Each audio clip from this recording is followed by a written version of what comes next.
if I had a dollar for every time I heard, but she's your mom. Girl, I would have been able to pay for the therapy that I needed to deal with her craziness. Okay, let's get into it. So I think I'm going to start with her late night drives. This is a series called But She's Your Mom. And I'm going to tell you all about the crazy stories from my childhood that were due to my narcissistic, addicted mother. Okay, so these late night drives. So at the time, this was in the 90s, they didn't really give that much custody to dads, but thankfully social services did step in and gave him majority of the time. However, I still had to spend 2 nights a week at our house. So how it would work is Wednesday night after dinner, I would go to her house, I would spend the night. My dad would pick me up at 6 o'clock in the morning and drive me to school because, she can't drive to school. And we would do that same thing on Thursday. Okay, so how it would work at bedtime is she'd say, okay, go to bed. There's no like, let me tuck you in. Now I'm like 5, okay? I'm not like a you can do it yourself type of kid. Like I'm 5 and 6. So there's no like, I'll read you a story, I'll tuck you in, nothing. Literally go to bed, and she would just like close the door, and she would actually physically hold the door shut so I couldn't get out. And I'm not trying to say that I am the kid that's like constantly getting up and asking for things. No, I just like genuinely wanted some mother nurturing. But no, she would hold the door shut, and I would cry, and so on and so on. Anyways, finally, eventually I would give up, and I would just like lay in my bed and go to sleep.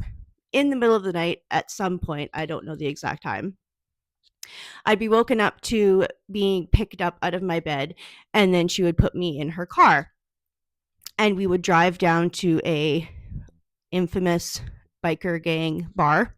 I'm not going to say the name. And I would stay in the car, and she would go in there and try to get a date. So either she would complete her date in the bar or multiple dates in the bar, or she would bring him into the vehicle and we would go to this random person's house. Or, yeah, anyway. So sometimes it would take like hours for her to get a date. So I'm just like 6 years old trying to sleep in this vehicle outside of a biker gang bar, seeing all kinds of terrible, scary things in the parking lot. Or we would go to some random guy's house, and I would either have to wait in the car, which honestly I kind of liked better, or she would bring me into his house, whoever he was, and I would have to sit in his living room, and she'd say, okay, just sleep on the couch, just sleep on the couch. Like, girl, I'm not sleeping on this cigarette stained nasty ass couch. Like, anyway, but if you didn't, then the fight would start. So you just did what you were told. Anyway, there were some creepy men who were like, oh, just trying to be like the daddy and trying to be overly nice, overly caring, and blah blah blah. And like, oh, come sit here, and can I get you this? And oh, can you just come sit on my lap? And like, weird, just weird. Anyways, just do what you got to do and let me get the fuck out. Anyway,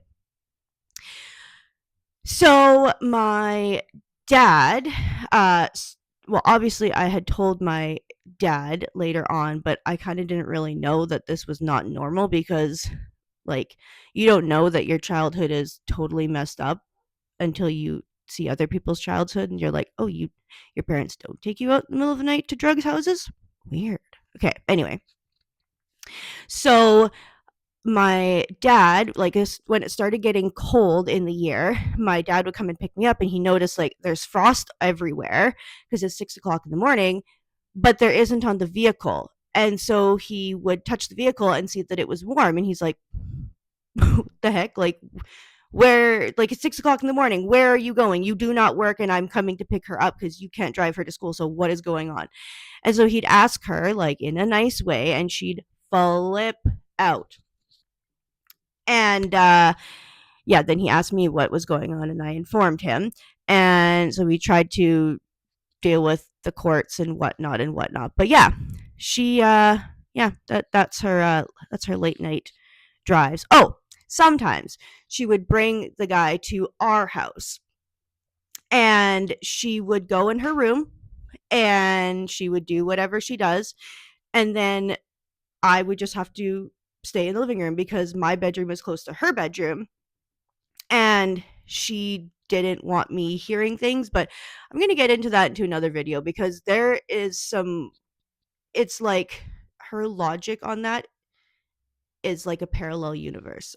Trust me, I'll get into it. But when they would come to our house, I wasn't allowed to hear thank the Lord, and I would have to stay in the living room. However, if I'm choking, if I'm dying, if anything is happening, I need to shut the up and just be quiet while she does whatever she does. Like literally, she's not coming out for nothing. Like if that guy paid for an hour, she is staying in there for that hour. And she will deal with me then. And if I have to be resuscitated, well, she'll deal with that after. For real, man. Anyways, I am writing a book called But She's Your Mom. And all these little stories and so many more are going to be in there. It's going to come out in 2026. But yeah, check it out. Thanks.